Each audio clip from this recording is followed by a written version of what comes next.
So, ladies and gentlemen, it is said that a good teacher just doesn't only know his or her subject. A good teacher is one who is able to transmit a passion for the subject that he or she teaches. I think we've just witnessed an excellent lecture by a passionate woman and an outstanding teacher. Congratulations. The recap of the last session was a mixture of history. I heard about rheumatic fever in pregnancy in rural India. I reminded myself that cocoa is pretty good stuff. We've had a very practical approach of how to build a practice and how physicians can influence policy and go to politicians and make big changes to society. And we've also heard about everyday practice as clinicians, how the pulse matters, how respiratory rate matters. Measuring a GVP is important, and using your stethoscope to listen to the bass of the lung is still relevant today in this world of very high technology. This was an overwhelming session. Here's what the minister promises. He apologizes for being late. He says he doesn't want to disturb your coffee break. But this is a democracy. What do you all think? We should go into coffee, or should we allow the minister to? We are on a roll, minister. You have no choice. This is a dictatorship. You come and speak to us. Let me introduce our Minister of Health. He happens to be the parliamentary representative of the area where this meeting is being held. He represents the constituency of St. Joseph. He's also been the Minister of Health for close to 8, almost 9 years. 9 years. This is his second term. I am not sure how a Minister of Health chases such moving targets as it does in health. How he allocates his scarce resources to fill the competitive needs of our population. But I do know one thing. He puts his money where his mouth is in maternal health. Some of the changes you have seen that Adesh has described here is simply because the minister is interested in maternal health. I would like to invite the Minister, Honourable Terrence Deyalsingh, to address you. Right. Good afternoon, all. So normally cabinet is held on a Thursday, but today the Honourable Prime Minister had cabinet today. So that's a non-negotiable thing that I have to attend. If I didn't attend, I will not be your Minister of Health. And I like my job. Good afternoon, all. It is always scary for me when I am asked to address doctors, professors, because I am not one of your colleagues, I am not one of your peers. I am not a doctor. I simply happen to be the holder of this office for the past 8 years. However, it is always an honor when I look across a room like this and I try to calculate in my mind the collective IQ. I try to figure out how many first degrees, second degrees, PhDs, honors that you all have, and I always feel overwhelmed to be in the company of such brilliance, and for that I thank you and recognize your work. Because I am not a physician, whenever I speak to doctors, I have to take a totally different angle, and I plan to do that today. My talk to you is going to be based on humor. It is going to be based on asking you some questions, but most importantly, it is going to be based on an apology to women.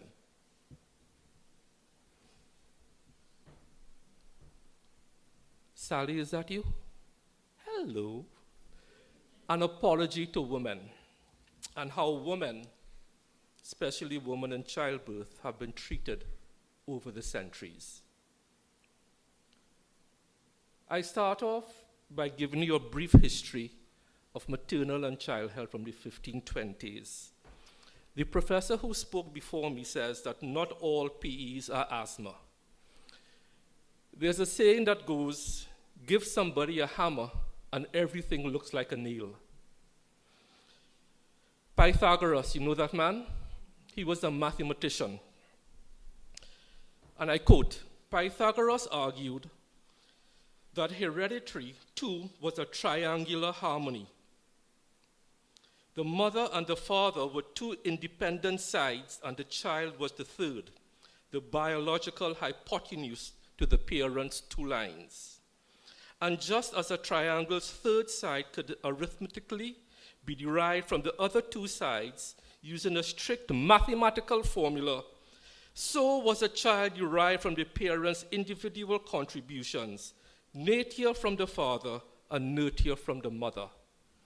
He was a mathematician, so to him, everything could be solved by looking at problems from a triangular perspective. Boy, was he wrong. Aristotle then said, he disagreed with Pythagoras. How dare he? It took a mind as precise and analytical as Aristotle's to systematically dismantle Pythagoras' theory of heredity. Aristotle was not particularly an ardent champion of women, my first apology to women, but he nevertheless believed in using evidence as a basis in theory building. Then we move on to the 1520s, a Swiss-German alchemist, Paracelsus, and his idea of preformation. How many of you who studied medicine, obs and gynes, knew about the theory of the homunculus? Let me see your hands. 1, 2, 3. That is bad. What this theory says is that in 1520s, the Swiss-German alchemist Paracelsus used the mini-human in sperm theory. He theorized that all of us were a mini-human in sperm. And you know you have these toys, you add water and it blows up. You put it into the woman's womb and we blow up. That homunculus theory, wrapped inside human sperm, was drawn by Nicholas. Like many other biologists of his time, he believed in spermism, the theory that the formation to create a fetus was transmitted by the miniature human and lodged inside a sperm. They even believed that if you took a man's sperm, mixed it with horse dung, I kid you not, and buried it in the earth, and 40 weeks later you come out, you get a baby. Apology number 2 to women.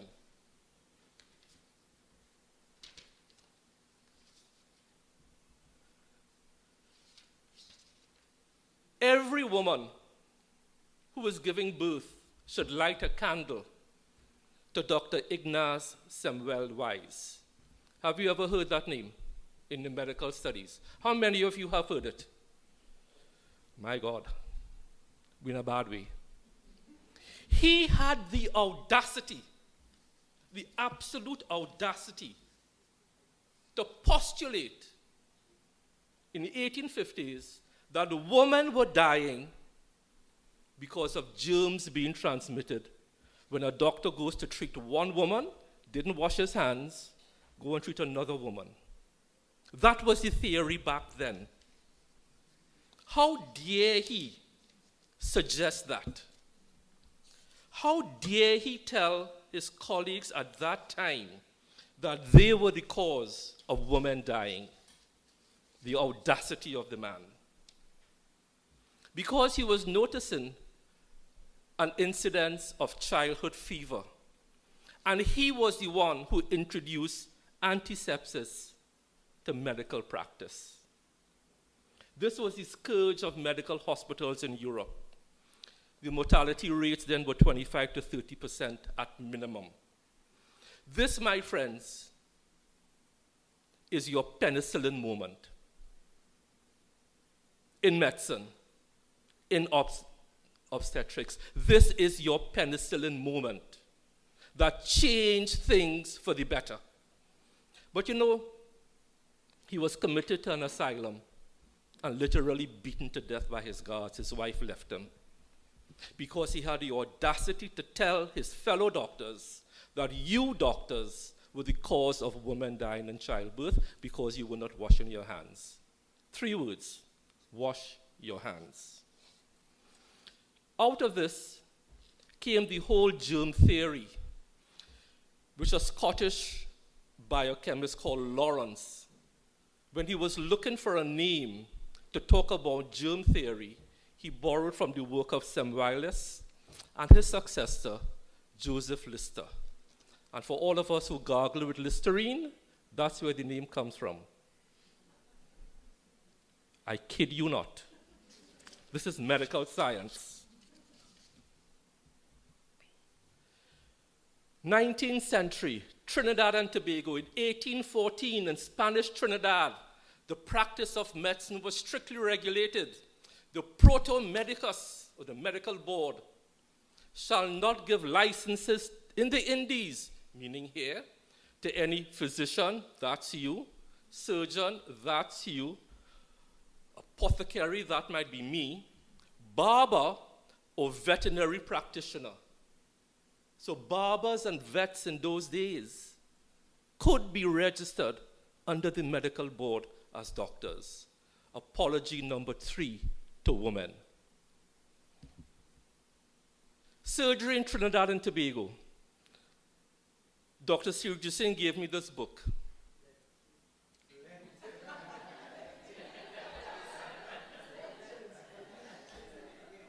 Dr. Deyalsingh gave me this book.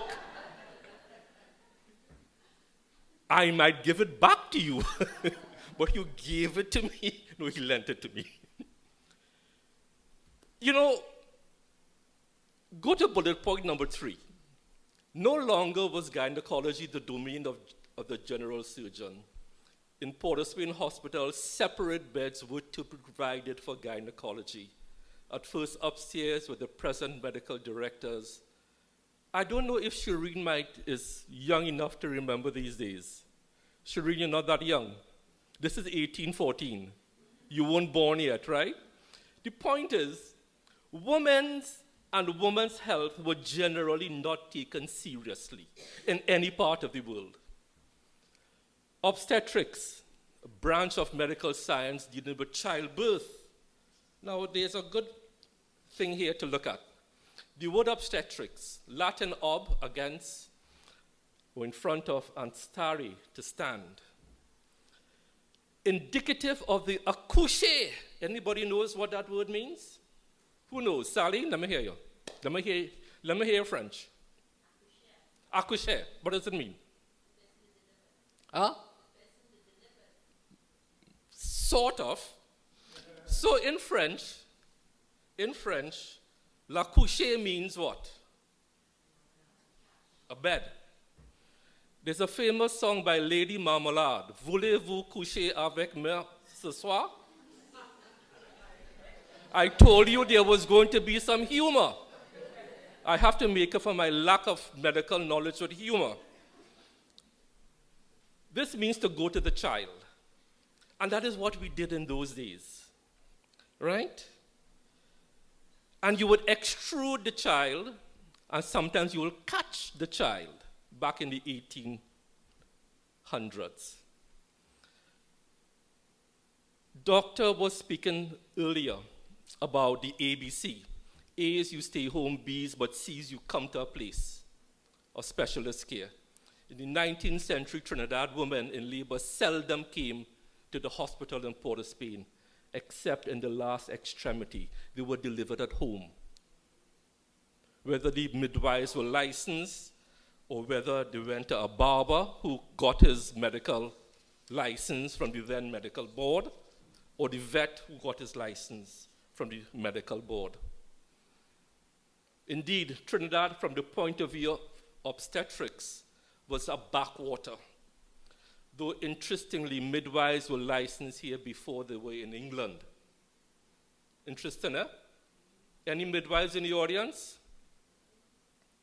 You know that, right? They were licensed here before they were in England. And up to 1894, maternity cases were delivered side by side with patients in the general wards. How terrible is that? That's apology number 4 to women. Today we have dedicated hospitals, dedicated wards. So we evolved. 1896, special ward, 12 beds. 1931, new maternity wards. Up to 1950, most deliveries in the island were still made by midwives, but things really had to change. We had no specialist gynecologists. The goodly professor spoke about it. Women simply could not afford, even today in England, to access quality maternal care. We don't have that problem in Trinidad again. 93% of all deliveries in Trinidad and Tobago, including 100% of those from the private sector which are difficult, are sent to the public sector. We perform 93% of deliveries, with the private sector doing 7%. But the goodly professor spoke about it, our rates of cesareans. The public sector, although we do 93%, with all the difficult cases from the private sector, our cesarean rate is 32%. The private sector, which handles only easy cases, 7% of the cases, their cesarean rate is 58%. Something is wrong. Something is wrong with our high rates of cesareans, especially in the private sector. But that's a whole other argument going forward. Maternal health neglected. In 1985, The Lancet published an influential article by Rosenfield and me entitled, "Where's the M in Maternal and Child Health?" What was happening back in those days, ladies and gentlemen, was that the issue of maternal deaths and maternal care was only being treated in the high-income countries. It is only by the 1970s that we started to tackle the issue of maternal and child health seriously in middle and low-income countries, especially in Africa, sub-Saharan Africa, the Caribbean, and especially amongst black communities. I noticed that the maternal mortality rates of black women continue to rise in first world countries. Why is that? Is it the social determinants of health, as put forward by Sir Michael Marmot and spoken about earlier? But in Trinidad and Tobago, we don't have that problem. So when I say we are a leader globally, I know what I'm speaking about. Then the United Nations, to put the M back in MCH, launched in 1987 the Safe Motherhood Initiative, which galvanized attention globally to the issue of women dying in childbirth. In Trinidad and Tobago, before I became Minister of Health, they were dying at the rate of 1 a month. When I first became Minister of Health, in my first week in office, a mother died. Second week, a mother died. So we set about, back then, I know the professor spoke earlier, she doesn't like flip charts. But I'm a project manager, I'm a manager, and I took out my flip chart. And I applied my learnings of project management into why women were dying.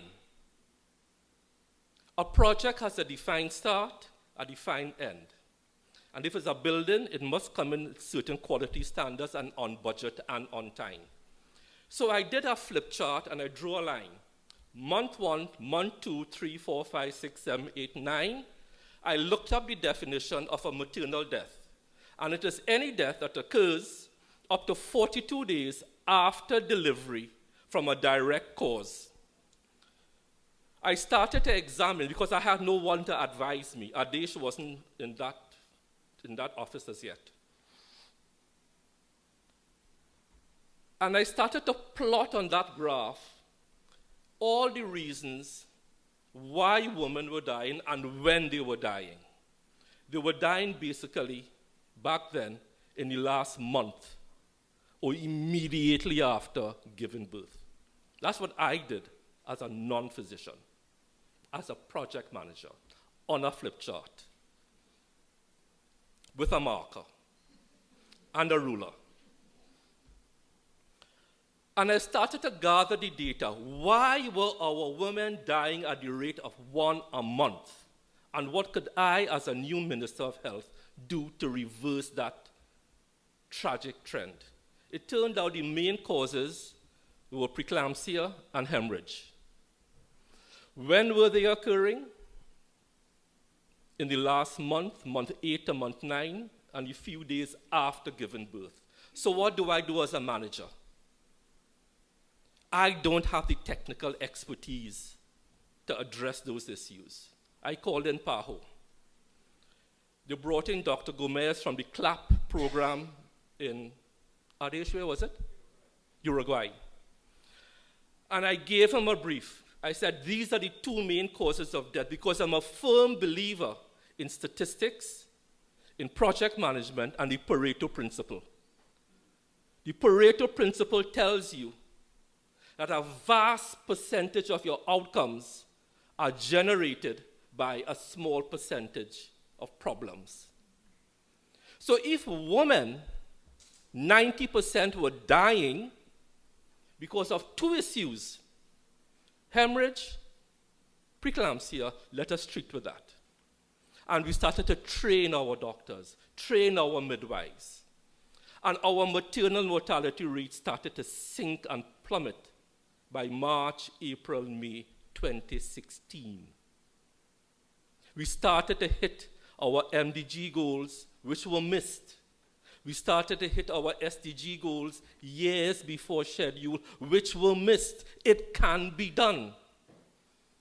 And this is what we did. Reduce by 3/4 the maternal mortality ratio between 1990 and 2050. We missed that. I became Minister of Health in 2015, September.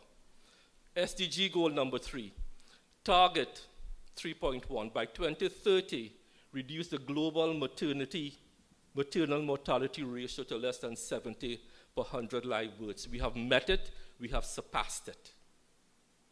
And at this point in time, Adesh became the Director of Women's Health in May of 2017, I believe, and he took what we did prior to his coming and ran with it. So it can be done. It has been done.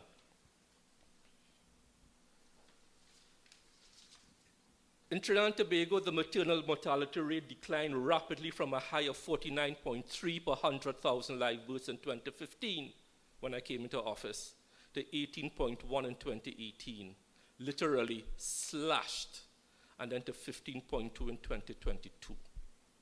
In 2018, Trinidad and Tobago achieved its 2030 SDG goal for maternal mortality rate of under 70 maternal deaths per 100,000, 12 years before 2030. This is what happens when the good professor who was speaking before me says, when you have political commitment to a cause. Trinidad and Tobago had political commitment to a cause, not only from myself as Minister of Health, but when I took a note to Cabinet to create the position that Adesh is now in, I got absolutely no feedback, absolutely no pushback. It was unanimously accepted. The point I want to make before I close and leave you is that through the centuries, women have gotten the short end of the stick. Unfortunately, because I remember reading a critique of women's health many years ago, decades ago, when medicine was a field dominated by men. And the argument then was, how could a field dominated by men accurately see about women? I see some people are smiling, especially women. You women, a man will never know what it is to give birth. A man will never know what it is to go through that pain. And I think with the intervening years, as more and more women enter the field, you get a lot more empathy. The professor who spoke before me spoke about listening to the patient. A woman could listen to a woman in a way that no man can. We can sympathize with you, but the woman can empathize with you. So, ladies and gentlemen, I hope I have added some value to your mission here this afternoon. Again, let me apologize to all women for the centuries of bias against you in this field, and hope that as we correct these biases, things will only go better and better and better. May God bless you. Thank you.